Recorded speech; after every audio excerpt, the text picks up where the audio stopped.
Okay, we can start our meeting. Let me introduce myself. I'm Luc Misindazi from Congo Brazzaville. I'm now advisor of Prime Minister in charge. I'm in charge of ICT and digital, and I will moderate this workshop. And I'm happy to introduce you Mr. Dr. Kawal Jeramira. He's not there. And Mr. Timulali Mohamed in my right. During his presentation, he will introduce himself. And also, I have a pleasure to introduce you Mr. Jamel Amin. And we are only 1 hour for this meeting, for this workshop. And we give 10 minutes for each of the panelists to introduce, to make the presentation. And after that, I will open the list of the people we need to ask the question. We'll have some exchange, and after that, we conclude our workshop. I will begin with Mr. Timulali Mohamed to start to introduce yourself. But before that, sorry, I will just remind you the topic of our discussion. Let me switch in French, sorry. Alors, nous allons parler précisément de cette table ronde de l'économie numérique et ses impacts sur tout ce qui touche les ODD et l'agenda 2063. L'objectif sera effectivement de voir dans quelle mesure le numérique est pris en compte dans les objectifs des ADD, comment atteindre ces objectifs en intégrant le numérique, comment aussi appuyer le secteur des TIC et du numérique pour qu'il puisse être vraiment utile pour l'atteinte de ces objectifs des ODD et de l'agenda 2016. Il faudra donc, on parle beaucoup aujourd'hui d'intégration cohérente de ce développement en Afrique. Les panélistes vont nous présenter leur expérience et leur point de vue sur le sujet. Et puis, nous aurons aussi des questions sur le financement du numérique par rapport à ces objectifs. Donc voilà ce qui sera principalement les principaux objectifs à atteindre de cette table ronde, c'est de sortir d'ici avec les principales idées, les idées principales sur les orientations que nous aurons en termes d'appui pour les ODD et l'agenda 2063.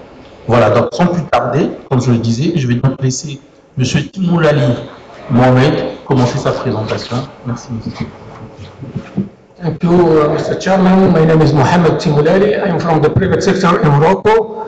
I'm UN ECA retiree. I have worked with Makan in the same division, working on ICT policy and working with the regional economic community on harmonization of civil legislation and formulating the civil strategy, etc. My presentation will be in French. Ok, donc je vais concentrer ma présentation sur le suivi et évaluation de l'agenda développement durable. Je vais tout d'abord donner un aperçu sur la relation agenda développement durable et les lignes d'action du sommet mondial sur la société de l'information. Ensuite, je vais aborder le cadre d'indicateurs globaux mis en place à l'échelle internationale pour le suivi et l'évaluation de l'agenda 2030.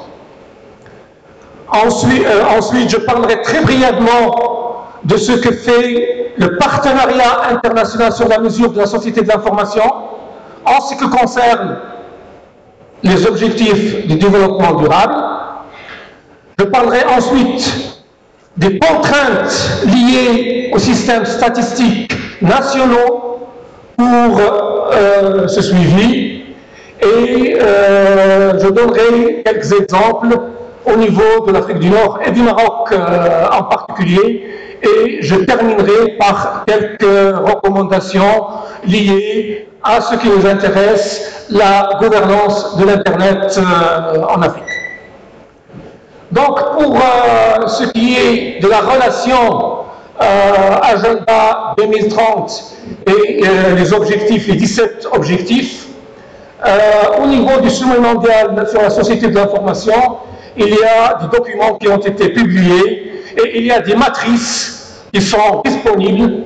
Je mettrai à votre disposition le PowerPoint où on voit quelles sont les relations entre les objectifs du développement durable et toutes les lignes d'action de sommet mondial sur la société de l'information qui sont au nombre de 11.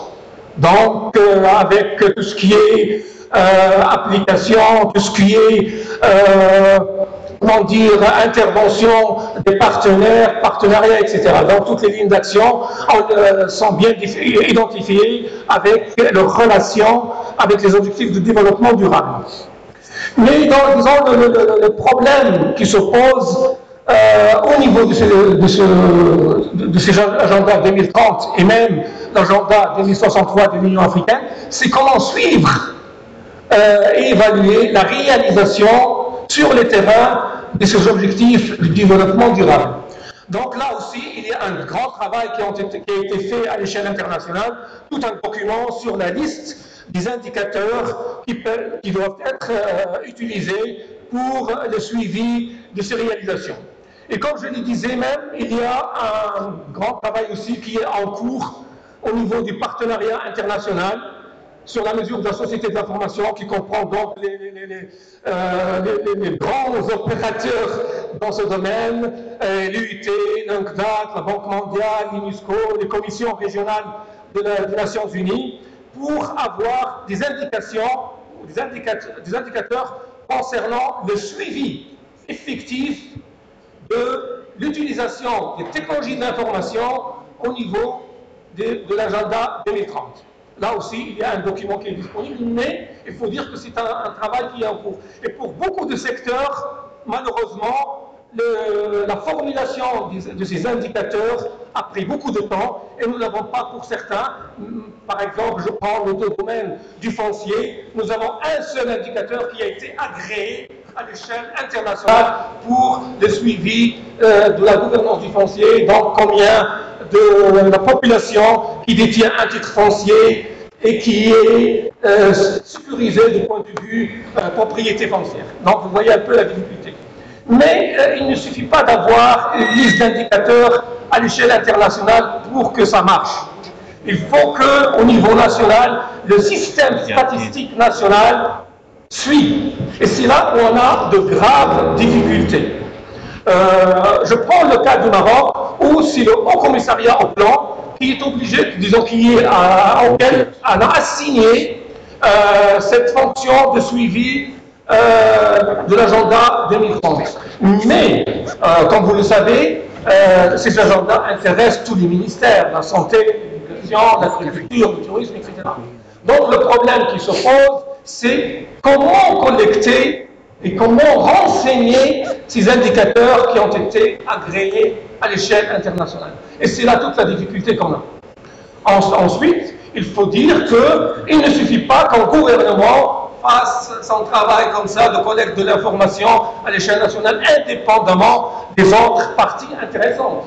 Le secteur privé est intéressé, la société civile l'est de la même façon. Donc, à l'échelle internationale, on a dit que pour la collecte des données concernant le suivi de cet agenda, il faut que ce soit un système multi-stakeholder, donc impliquer toutes les parties prenantes. Et c'est là où le bas blesse. Pour vous donner un exemple, actuellement, il y a le Maroc avait soumis un rapport en 2016 sur le suivi et l'évaluation de l'agenda 2030, effectivement. Eh bien, nous sommes à peine à 60% des indicateurs renseignés. Et au niveau de la région, on est à 45%, 55% pour certains pays. Donc ça veut dire quoi? Ça veut dire que nous n'avons pas toute la capacité capacité nécessaire pour collecter des données pour le suivi et l'évaluation du CESEL. Et c'est là vraiment un grave problème. Et notre problème en général, c'est que nous formons de très bonnes politiques et stratégies, mais nous avons un grave problème de suivi et d'évaluation, et surtout à l'échelle nationale. Au niveau régional et au niveau international, qui se base sur des questionnaires. Alors, si n'a pas des données, à l'échelle régionale ou à l'échelle internationale, on a des choses qui sont un peu biaisées. Donc le problème fondamental est vraiment la capacité de ces institutions de statistiques à collecter ces données en collaboration avec tous les intervenants au niveau du système national. Donc ça c'est un premier point. Deuxième point que je vais soulever, c'est par exemple, je prends l'Afrique du Nord. Nous avons au niveau du suivi du SMSI, quand vous prenez les documents au niveau de l'UIT, je cherchais les documents pour le Maroc, eh bien, nous sommes, comme nous appartenons à la région arabe, nous sommes, disons, les données que nous concernons sont au niveau arabe. Alors, c'est bien, mais ça pose un grave problème parce qu'il y a des réunions régionales de suivi des SMIC. Alors, le Maroc doit être présent au niveau de l'Afrique et il doit être présent au niveau arabe. Ce qui est un peu difficile pour les institutions qui sont appelées à faire le suivi de ces agents. Donc, en plus du problème de collecte, de capacité de collecte, il y a un problème donc institutionnel à résoudre au niveau régional et aussi au niveau national. Alors, pour terminer, je voudrais juste dire que nous avons un problème au niveau actuel du multilatéralisme. Tout ce que nous faisons actuellement au niveau de l'agenda 2030 et même au niveau du DGF, ça suppose l'existence d'un multilatéralisme qui fonctionne. C'est actuellement, on voit les fissures qui s'opposent au niveau de ce multilatéralisme. Deuxième problème, c'est ce qu'on appelle le multi-stakeholder. Je pense qu'il est temps de reposer cette forme de participation. C'est bien d'avoir un forum informel où on vient discuter, mais il serait mieux qu'on ait la possibilité justement de suivre les recommandations qui sortent de ce forum et de voir où en sont les réalisations. Donc, cette forme pour venir pour discuter, je pense qu'il va falloir la revoir pour aller en avant et voir comment nous pouvons améliorer notre façon de faire. Et je m'arrête là. Merci. Thank you very much, Mr. Moulali. Mr. Timoulali, thank you very much for your presentation. We ask Mr. Amin to introduce to make your presentation. Please.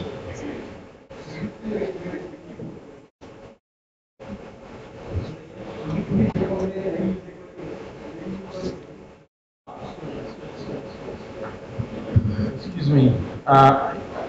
We announced the participation of Mr. Varjan from Urban Union. I will let him to introduce himself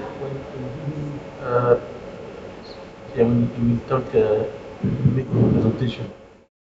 Excuse me for get your introduction. We have to finish at 3 o'clock. Please be very short. And we have 10 minutes to make your presentation. Please. Bismillahirrahmanirrahim.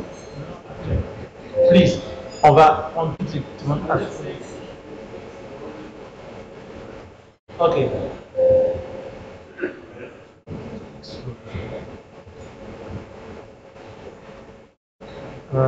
My presentation about the SDGs will begin with a short video showing the importance of SDGs with respect to ICT sector.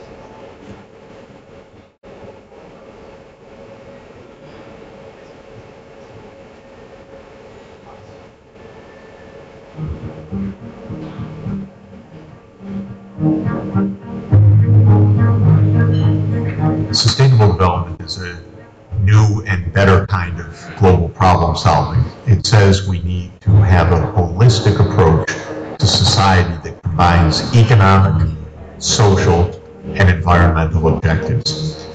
We've talked about sustainable development now for more than 25 years, but haven't put it in practice. 2015 is the year to really put sustainable development into practice at the center of global goals. In 2000, the Millennium Development Goals were adopted. We've spent 15 years relatively successfully fighting extreme poverty, but the members of the United Nations said that's not enough because we need to fight the environmental threats, we need to fight the rising inequality in society, together with the continuing fight against poverty. So we need to put the three pieces, economic, social, and environmental, together.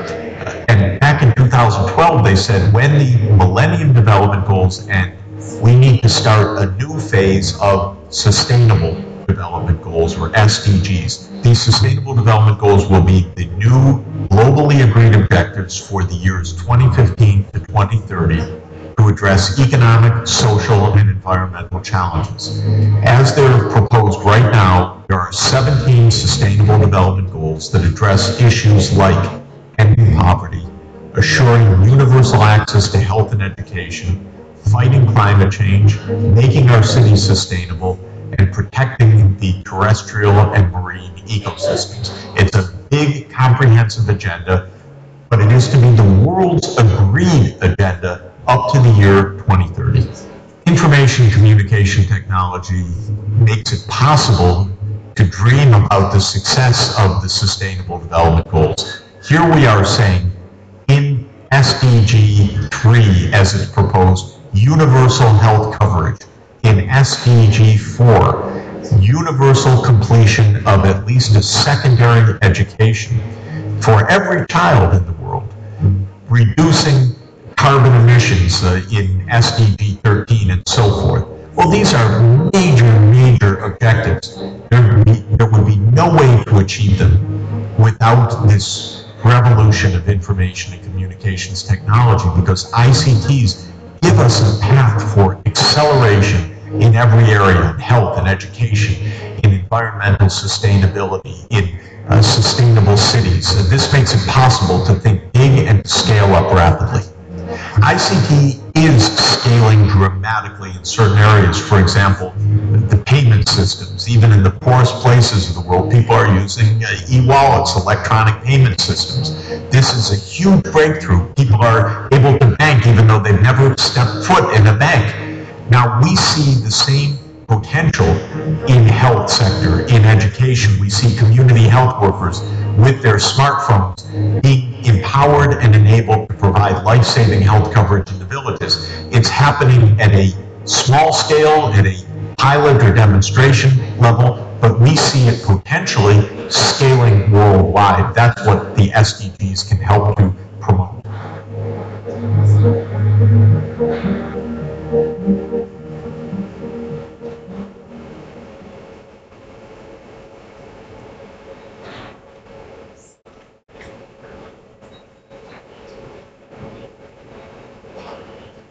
Okay, this is the 17 goals, SDGs. This one is known for everyone. Break down into bullets. Digital economy, the sustainable development goals, universal action for the planet, targeting economic, social communities, and environment to protect the present and future generations.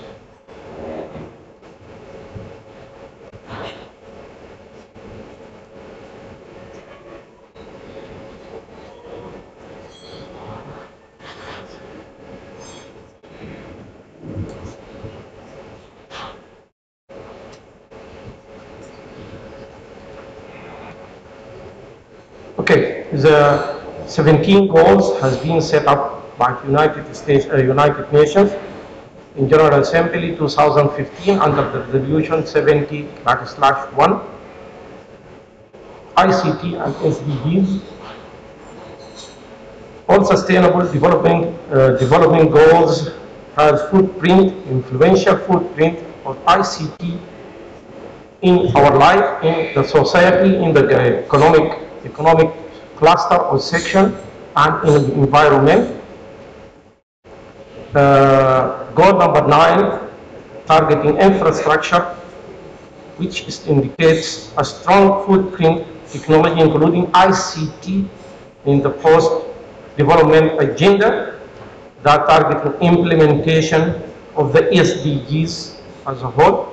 Sorry, I will go very fast. Sustainability definition means that to meet and satisfy the perceptions and requirements of the present and future generation.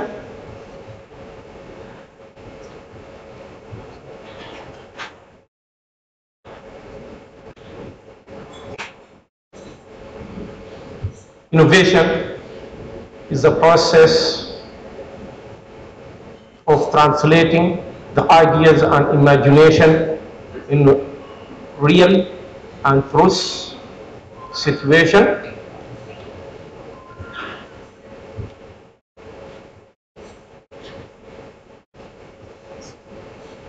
Where innovation is the major tool to strengthening the economic and social situations. The African agenda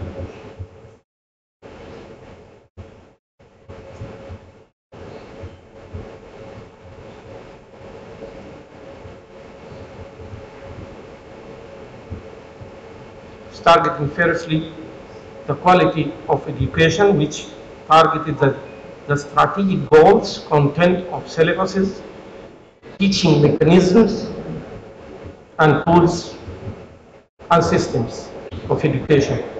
Secondly, climate action to combat the emission of greenhouse gases of carbon dioxide resulting from overutilization of energy, where Africa content is the most negatively impacted.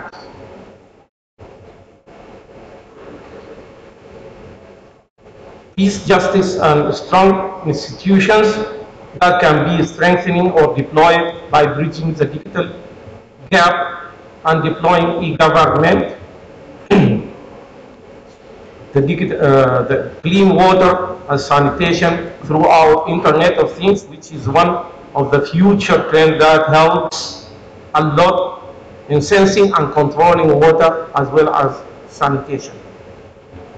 Industry, innovation, and infrastructure, where infrastructure is the main enabler for ICT traffic movement, such as fiber optic, PTSs, gateways, marine cables, as well as software cluster or industry.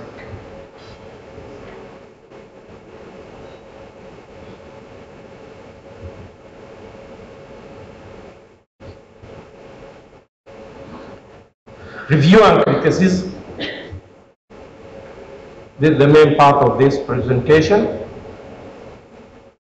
Firstly, we will show the opportunity where a full respect and appreciation for the initiative of ITU regarding SDGs, which targeted appraising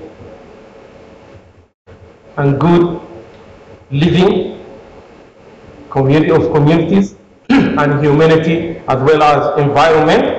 However, it should be measured, assessed, monitored in order to ensure the perceived results. The challenges reflects a personal opinion in a form of criticism, as some outputs SDG are much more broad, not deterministic.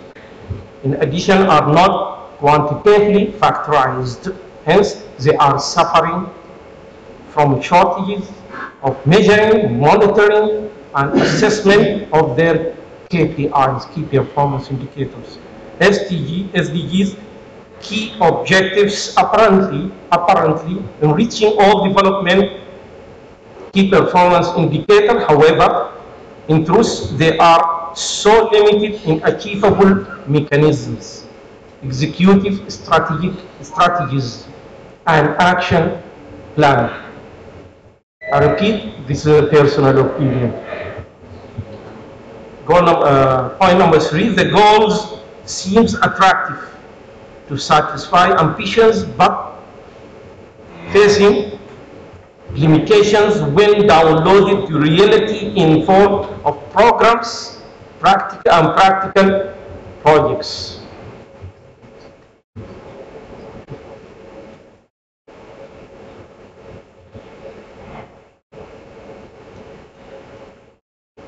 Moreover, not equally distributed, especially towards low development countries, when deeply rooted on to their actual needs of different situations for each. The most important challenge, no well specified dedicated financial fund or even adequate addressing for financing resources of entities.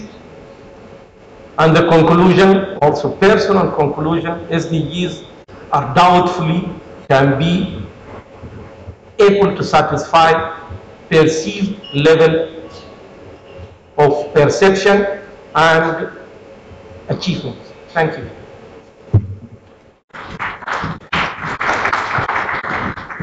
Merci beaucoup, Monsieur Amin. Juste rapidement pour rappeler que tout à l'heure, Monsieur Timoulali nous avait parlé du volet évaluation, en tout cas de tout ce qui touche les ODD et aussi l'agenda. Et particulièrement, il a accentué son propos sur les moyens et difficultés de pouvoir avoir des indicateurs et des partenaires internationaux. Il a aussi accentué son propos sur tout le système de collecte d'informations qui est assez complexe et aussi la méthode d'associer les multi-stakeholders. Alors aujourd'hui, cette compréhension sera peut-être pas susciter vos informations, des questions de votre part tout à l'heure, mais c'est les éléments principaux de son intervention.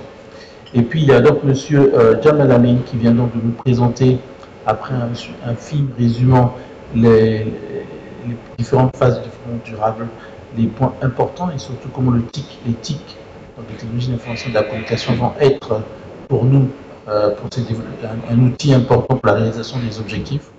Il est passé en revue les 17 objectifs sélectionnés par l'ONU et il a conclu en disant que la perception que nous avons d'atteinte sera très difficile, l'atteinte des objectifs sera difficile et donc on voit que c'est aligné. Sans plus tarder, je vais donc demander, avant de laisser M. Janik conclure, terminer les présentations, je vais laisser se présenter M. Wisdom Dompor, qui est du Ghana, c'est une spécialisation e-government. Il a 10 minutes pour faire sa présentation à partir de ce moment. Thank you, Mr. Moderator. My name is Wisdom. I'm a MAG member, and I wear so many hats. I think that is all. I'm going to shift the attention a little bit to what is happening on the ground. Before I start, we are going to look at open data and some of the things that we need to do. And then I'll look at some roadmaps that Africa can look at, and then see how we can address some of our data issues and all that. And then I will show some 2 minutes video. I think that will tell a story. That will click in your mind exactly what we are discussing here and all that. So okay, so I'm going to look at the following agenda. The first one is we are going to look at what is open data, and then we also look at the open data ecosystem within Africa. And then I will highlight some use cases that some other part of the world have used data in addressing some issues within their various countries and all that. And then we'll look at the data roadmaps and what we need to look out for in Africa in addressing the Sustainable Development Goals and then the AU agenda. So first of all, people have been asking, what is open data? What is open data? So let's look at this model.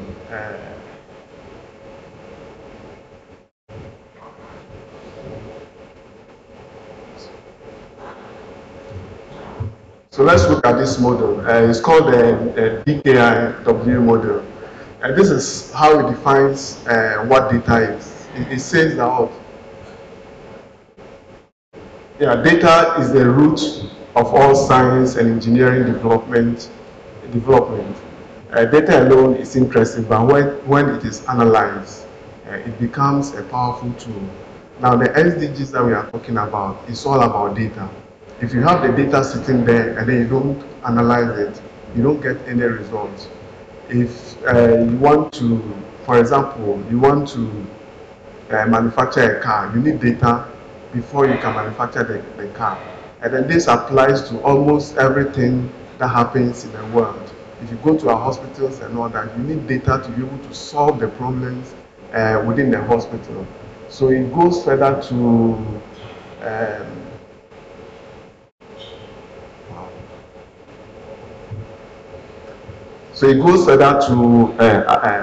say that a knowledge-based society is a key driver for socioeconomic growth, but the knowledge will have to be more accessible. Now, in Africa, do we have a data accessible? No, I would say virtually no. I mean, it's difficult to get data in Africa. Very, very difficult. If you want difficult data, even on gender and all that, it's very difficult. So solving problem within those areas becomes virtually zero. So this big photo that you see here, you see the young lady. I mean, they cage a bird for so many years, and it's like there's virtually no creativity for there is virtually nothing happening within the lady caging the bird. I mean, so the day that this lady released the bird, it was like, how? What am I doing? I'm releasing the bird.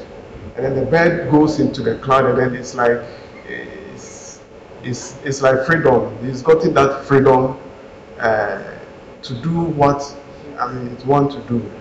So that is how it is within Africa. Our government have actually caged our data, and then the data is not coming out. So we need to find a way for those data to come out. So I'll look at some of the things that when we say the data that should be open and the data that should not be open. Now, what you see on the screen are data that we consider not open, are data that we consider very sensitive, personal information, maybe security sensitive data. Those are the kind of data that sometimes government try to hold, but other data that is not sensitive, government should release it to the public. So what you see here are data that we consider as open.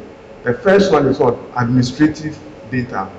The day-to-day data that our departments generate within government departments.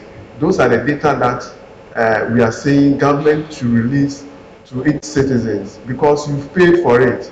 They are taxpayers' money that is generating those data. So citizens have every right to get those data to see actually what government is doing. So let's go to the next one. But what is continuous again? So when you look at this, this is what we are considering as open data. The first one, you see, geospatial data is data that should be made available.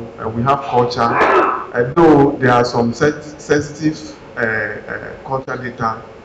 Those data should not be made available. And we have science, financial, and it goes on and on. And when you look at the next one, open data, when we say open, in summary, when we say open data, that data should be available and accessible to the citizens. Those data should be reused and redistributed. Those data should be universal for everyone. And the next one, we look at what is open government data. Basically, what it means is that open government data should be data produced or commissioned by governments or government control entities. Data which is open as defined in the open definition. I mean, these things all are on the line. If you go, you get them and then read.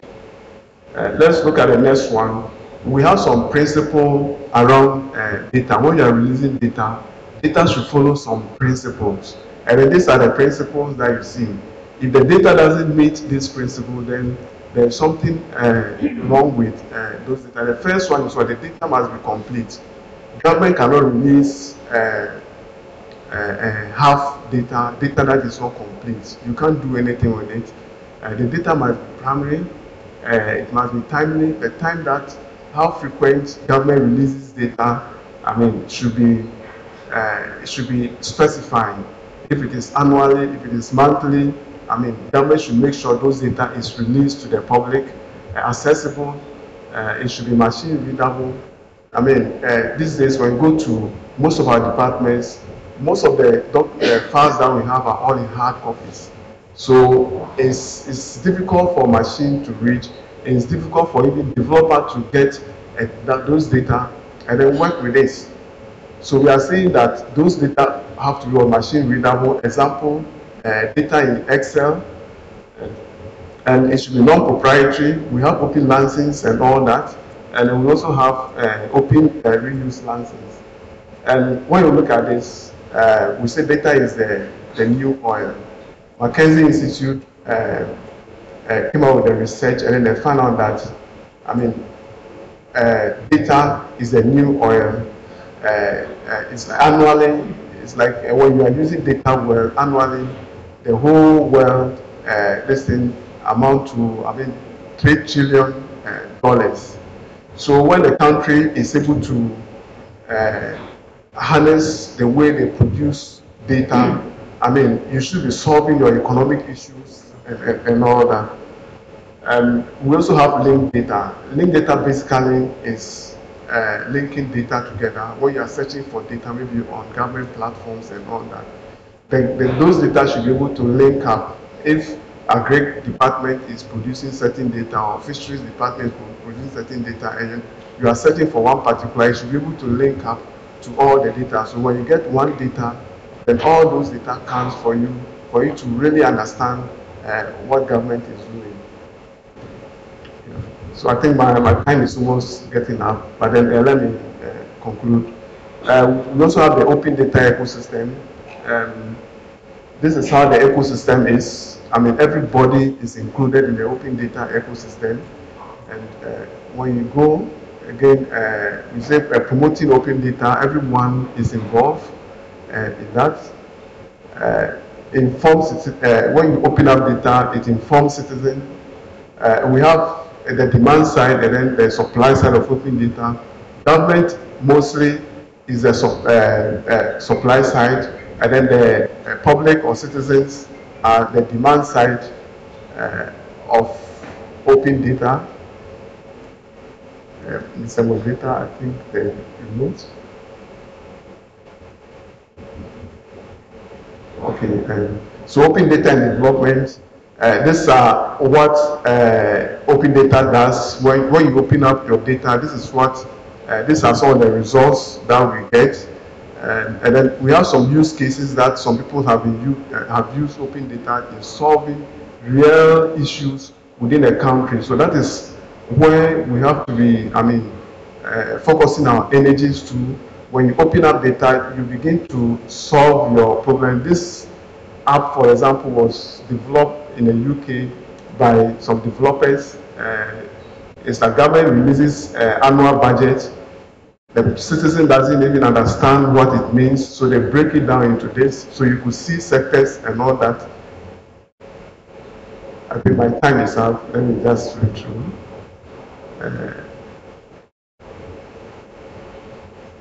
Can I show the video? Yes. Just give me 1 minute, please. So this issue, for instance, happened just last 2 weeks in Ghana. You see that kid there? I mean, it's so sad. I mean, when you look at it, the kid, at the point of giving birth, the mother died leaving this child. She's 3 years old. The mother died and leaving this child, and then the grandmother thought it was the child that killed the man and the woman. So this child was chained, left under a tree. For 3 years, the child has been in this condition because there's no data, there's no follow-up, nothing. Until one time, this nurse went to the rural community to do immunization and then realized that someone was chained under a tree and then went and then rescued this child. So these are some of the real issues going on in Africa that we need to address with data. So going forward, I'm done. I just want to show a 1 minute video, and then just 1 minute video.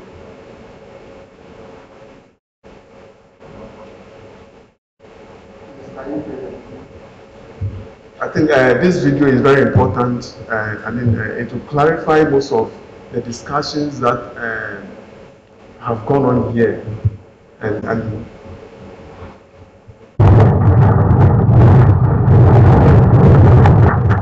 did you know that the map of the Earth changed forever last year? The volume of the iceberg is said to be twice as large as Lake Erie. A giant section of ice shelf broke free in Antarctica in 2017. Satellites were used to keep an eye on this incident, a drastic result of climate change. Geospatial technology can help monitor the effects of climate change, improve natural resource management, and prevent threats to biodiversity.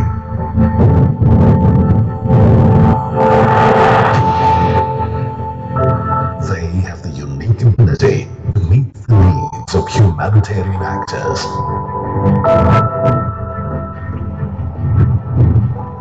Images are updated regularly, making it possible to follow the evolution of natural disasters and their impact on affected populations in real time. There is a strong focus on data, analytics, and geospatial technologies now more than ever to achieve development outcomes. This data makes the invisible visible. Turks and Caicos really starting to get slammed from this, and we're going to continue to see that move toward the west-northwest at about 16 miles per hour. Whether it's education and welfare, or food security, or even life, monitoring any goal becomes easy with geoinformation. Artificial intelligence provides real-time resource allocation through satellite mapping and data analysis. Agricultural productivity is increased from imaging with automated drones and from satellites. Precision agriculture tools can go a long way in increasing agricultural produce and mitigating hunger. 8 billion mobile devices with smartphone cameras are being used to diagnose heart, eye, and blood disorders. The Internet of Things and sensors feeding into the AI of everything, predicting sanitation and consumption patterns for improved safe water and sanitation.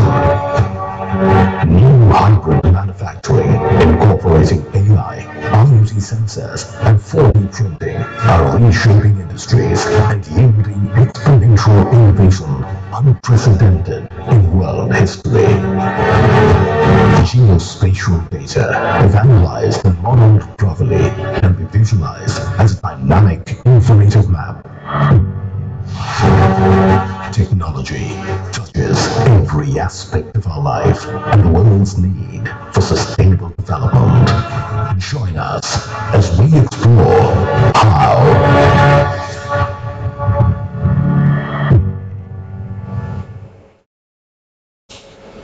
Thank you, Mr. Moderator. So I think these are some of the things that we need to be looking at in Africa.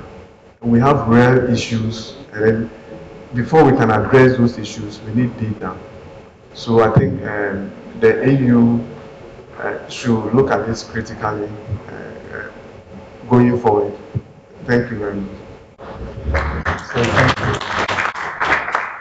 Vraiment désolé de vous interrompre comme ça, il y a des si belles présentations, mais nous sommes aussi soumis à des contraintes de temps de la cérémonie qui va suivre tout à l'heure. Merci encore de nous rappeler, Wisdom d'encore nous a rappelé l'importance de l'open data, de ouverte, disponible, qu'il a présenté et dit qu'il faut que le gouvernement mette à disposition du public l'ensemble des données. Les questions peut-être vont arriver suite à cette présentation. Mais sans plus tarder, je vais laisser donc se présenter M. Rajanik, qui vient de l'Union européenne. Je vous prie de bien vouloir vous présenter de vous-même et par la suite nous faire une présentation. Je rappelle que nous avons eu l'obligation d'arrêter la réunion à 15h. Il est 15h. On va déborder un tout petit peu. Je vous demande aux organisateurs de nous excuser. Déborderons d'une quinzaine de minutes pour avoir au moins une question dans la salle. À vous. Thank you. Good afternoon, ladies and gentlemen, and all protocols duly observed. I'm going to speak very briefly about two issues. I think internet governance more generally, and then about the SDGs and the digital economy. So from the side of the EU, we've seen that in recent years, African stakeholders have been actively engaged in internet governance discussions. This is thanks to the importance placed on this by African stakeholders and the leadership shown by the African Union, and also by the inclusive multi-stakeholder model for internet governance. And this is a model that the EU fully supports. We have to have a multi-stakeholder dialogue and platform to take this forward. The EU fully supports the further inclusion of African stakeholders and works to ensure transparent and inclusive representation mechanisms in internet governance fora. The EU is more than willing to continue to work together with African stakeholders to make sure that these fora become more inclusive in the future. Capacity building is a key element in order to fully benefit from the diffusion of information and communication technologies, alongside with investment in broadband and infrastructure. This is why capacity building has been one of the core issues in the internet governance debate and will continue to be so in the coming years.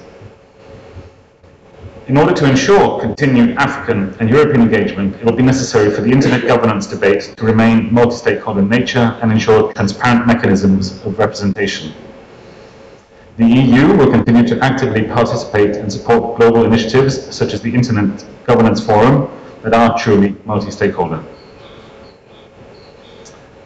The EU has developed an online platform called the Global Internet Policy Observatory with the intent to make the internet governance process more transparent and accessible to all stakeholders, especially the most disadvantaged.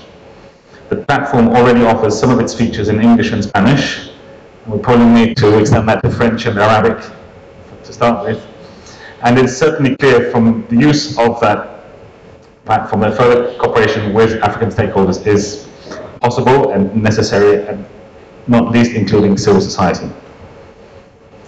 So in addition to the number of bilateral EU development programs in Africa, our flagship continental program for the area is a program called PRIDA, which is a lovely acronym that stands for Policy and Regulation Initiative for Digital Africa. This is a €7.5 million program with a co-financing by the International Telecommunications Union of €500,000. The action aims to foster universally accessible and affordable broadband across the continent to unlock future benefits of internet-based services. The specific objectives are to facilitate efficient and harmonized spectrum utilization, to harmonize measurable ICT and telecommunications policies, legal and regulatory frameworks, and to strengthen the ability of African decision makers, seen largely, i.e. also including civil society, which includes the private sector, to actively participate in the global internet governance debate. The action contributes to pillar number 3 of the EU's own external investment plan, which you may have heard about, by contributing to better regulation and development of markets in partner countries, improving employment opportunities and supporting the development of the local private sector. And it's managed through a number of contracts, one with the ITU and one with the African Union Commission, and the Department for Infrastructure and Energy, I believe. And there will also be a possibility of further support up to €1 million a year to the African Union to support the implementation of specific outputs of the program. So one of the contracts has already started in late October this year, and it's being implemented by the company GFA Consulting Group, GmbH, in consortium with CASA and ICT Research Africa. And we're about to sign the contract with the ITU. So that's really on the macro scale what the EU is doing on internet governance in the continent of Africa. And of course the governance of the sector is hugely important for the rest of the actors in the sector to be able to operate and to achieve the results we want. So the second part of what I want to talk about very quickly are the SDGs. There might be reservations about the Sustainable Development Goals, but they are what we as humanity have. You may be aware that countries, civil societies, companies spent many years developing these. Beauty about the SDGs is that they are for all countries. Every single EU member state has to have its SDGs defined, and every single EU member state, just like every other country in the world, has committed to reporting openly and transparently about how we're achieving the SDGs. As far as ICT concerns, in helping to advance or to achieve the Sustainable Development Goals, of course, I mean, as we can see from these very good presentations already, there are no limits, really, to what ICT can do to help humanity in terms of getting us to where we want to go. But it's not a silver bullet. It has to be done in a framework which is very similar and familiar to all of us, in that any sector where we want to deploy ICT has to have good regulation. Policies have to be set in as a result of consultative, transparent processes. Indeed, there has to be open access to data. I fully agree that data is a big issue for mankind in general. We need reliable data. You can't run good ICT systems if you have faulty data. And if you don't have openness about the data that your taxpayers have paid for, then of course there are some issues to deal with there. So it does offer tremendous opportunities, as does the digital economy. I think Professor Jeffrey Sachs probably knows much more about this than I, and he mentioned a couple of very good examples.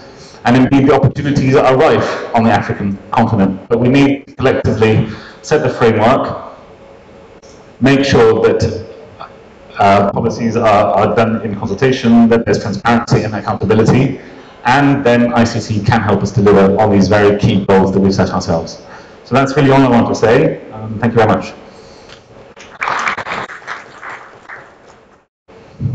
Merci beaucoup.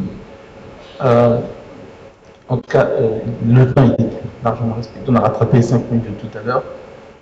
Monsieur Janik nous a parlé en 2 temps, donc de l'Union européenne et sa perception sur l'éthique, comment l'Union européenne soutient cette plateforme multi-acteurs et est prêt à aider pour que l'éthique soit inclusive dans tout ce que nous mettons en place. Et il a rappelé aussi toutes les actions et les projets qui sont menés d'une part avec les acteurs, avec l'Union africaine et quelques projets pour le développement pour utiliser l'éthique dans le développement et la mise en place des ODD. Et ce qui est très important, qu'il faut retenir, c'est l'importance d'avoir une bonne gouvernance pour que dans le secteur de l'éthique, pour atteindre les objectifs des ODD, ce qui je pense, indispensable et ce que nous avons entendu depuis le début de ce forum. Il y a aussi un élément très important, c'est les ODD, tels perçus par l'Union européenne. Aujourd'hui, les pays de l'Union européenne et les entreprises sont en train de mettre en place les directives. Et en plus de cela, ils ont un rapport à fournir pour pouvoir effectivement démontrer que les ODD sont appliqués dans le continent européen. Et ensuite, en plus, ils terminent en précisant les opportunités que cela peut apporter à l'Afrique et aussi l'importance d'avoir un cadre politique, un cadre institutionnel pour permettre de bénéficier de ces opportunités. Donc nous avons eu 4 interventions, une intervention qui a commencé par l'importance du suivi et de l'évaluation des indicateurs des ODD, une autre intervention sur les différents objectifs que M. Jamal Amin a présenté. Je vais laisser compléter avec le big data, parce qu'il y a en même temps représentant des PDT à l'Union internationale des télécommunications en charge de ces questions très rapidement, en moins d'une minute. Et puis cette belle présentation qui a été faite par Winston sur les données ouvertes, les données que les administrations disposent, qui peuvent aider aujourd'hui à couvrir le problème de statistiques que nous avons pour évaluer, pour apprécier la mise en place des objectifs ODD et de l'agenda 2036. Donc, très rapidement, M. Winston, si vous pouvez nous dire 2 mots sur le Big Data, et puis on prendra 1 ou 2 questions, il nous reste quand même 5-10 minutes, 1 ou 2 questions de l'Assemblée. Thank you very much, Chairman. Actually, about the big data, one of the most important future trends, very powerful to measure all development KPIs and hence cooking or making strategic decisions for countries. This is the power of big data or data. Scientifically, according to the ITU, the definition of data is the raw units of services movement or traffic of services, that when it's processed, it will become information. We have a practice here in Sudan, which is a big debate about the ownership of the data. Who owns the data?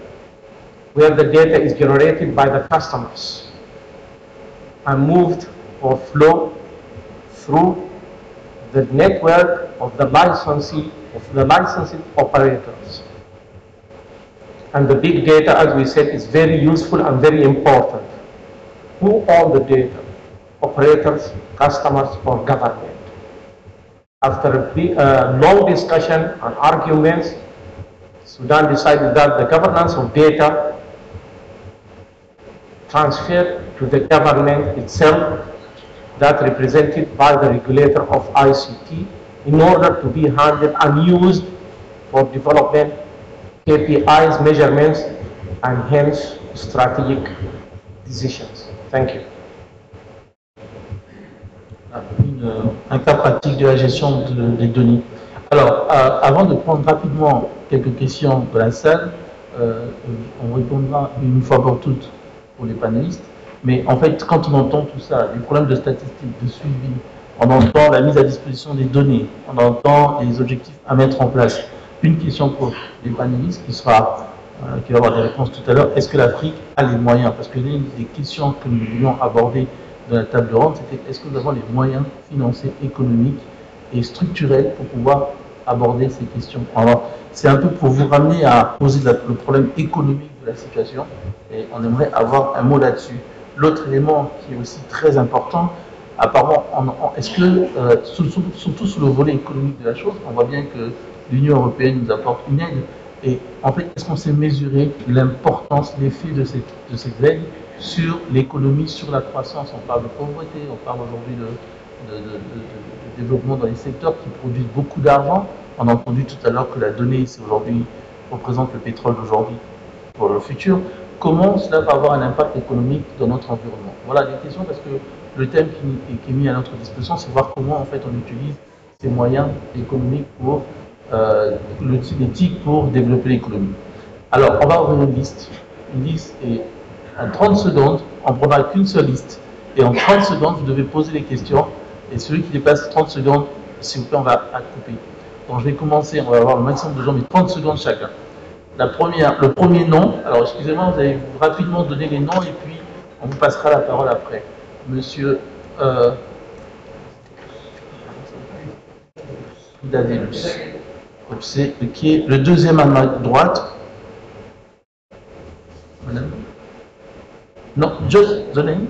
I'm Esther Harrison. Tunde Okoye. Pardon? Tunde. Tunde. Au milieu. Yes, madame. Rebecca Yakutimbo.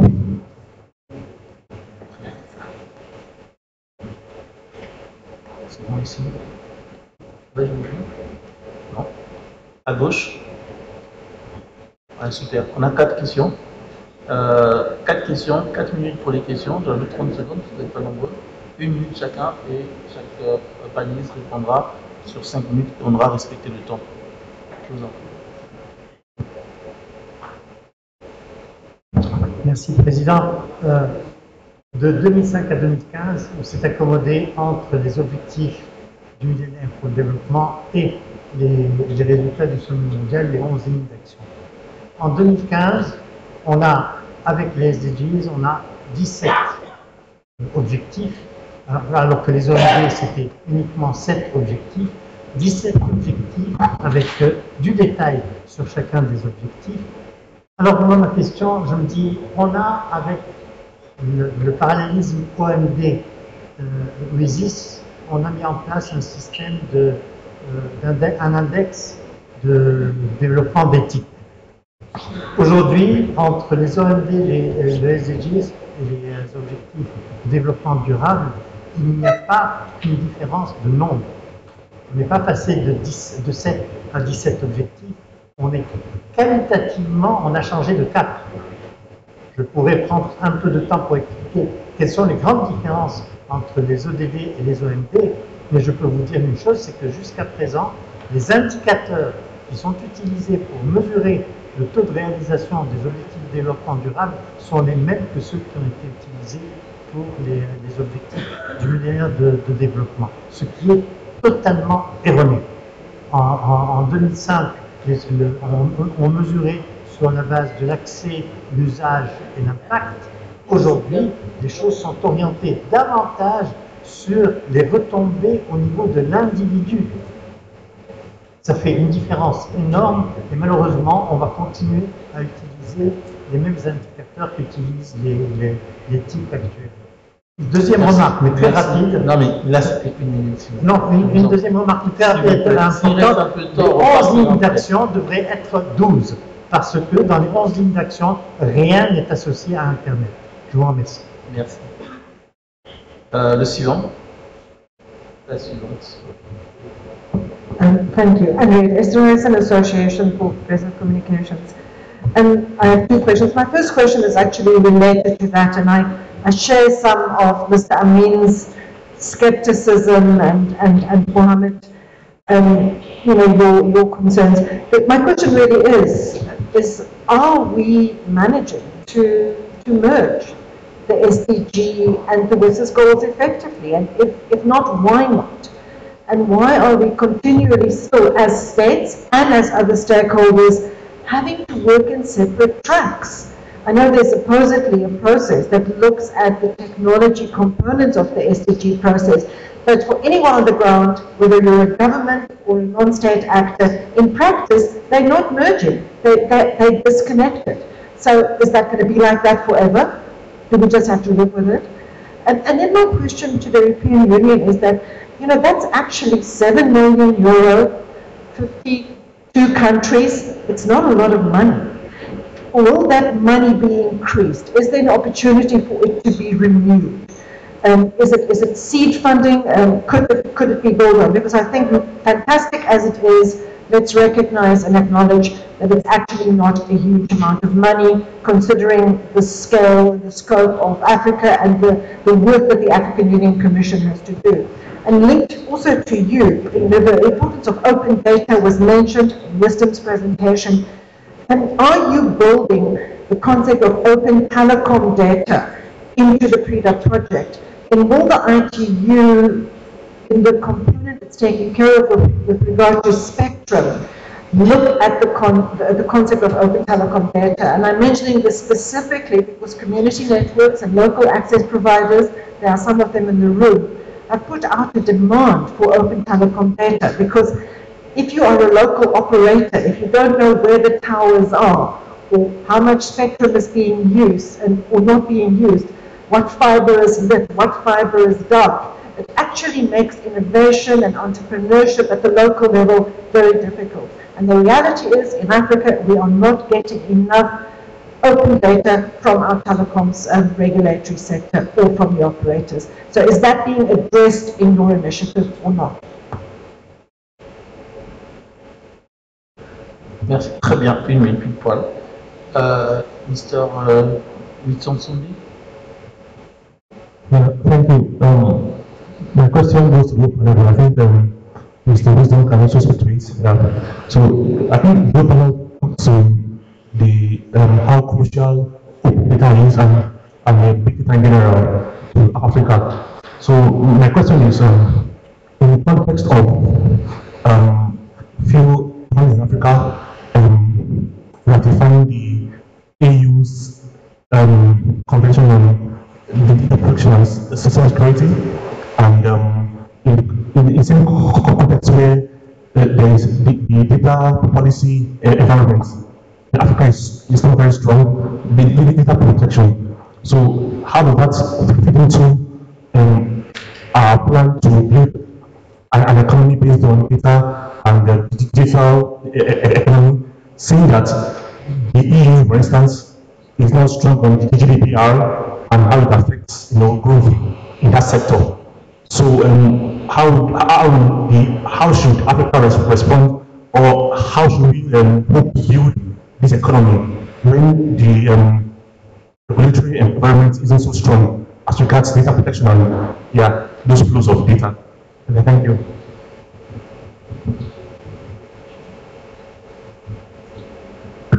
Hello, I'm Rebecca from Tanzania. I think Tunde's touched on what I was to ask, but I just wanted to know how we can harness the power of data while we're ensuring data protection and privacy, because you've talked about big data and open data and how it can be used to leverage for SDGs. Thank you. Merci. Je vais donc donner la parole à chacun des panélistes en 2 minutes de répondre et peut-être chacun d'entre vous selon les réponses, les questions qui ont été adressées.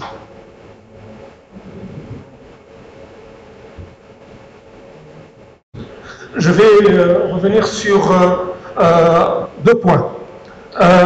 L'open data versus droit d'accès à l'information. Dans beaucoup de pays, nous avons un problème de droit d'accès à l'information. Au Maroc, nous avons ce droit constitutionnel, mais nous avons des problèmes d'accès à l'information au niveau de l'administration. Donc, l'open data, certains pays ont fait l'effort, le Rwanda notamment, a une loi sur l'open data, mais nous avons beaucoup d'efforts à faire. Deuxièmement, dans certains pays, nous avons beaucoup de systèmes informatiques qui ont été déployés, systèmes d'information géographique, l'utilisation de l'imagerie satellitaire, mais nous avons un problème de connexion, et ça a été dit tout à l'heure, entre ces systèmes. Nous avons un problème d'interopérabilité des systèmes. Donc c'est pour ça que l'Europe, s'il a évolué, il a la directive Inspire que les pays sont obligés de mettre en place, qui permet à tous les systèmes de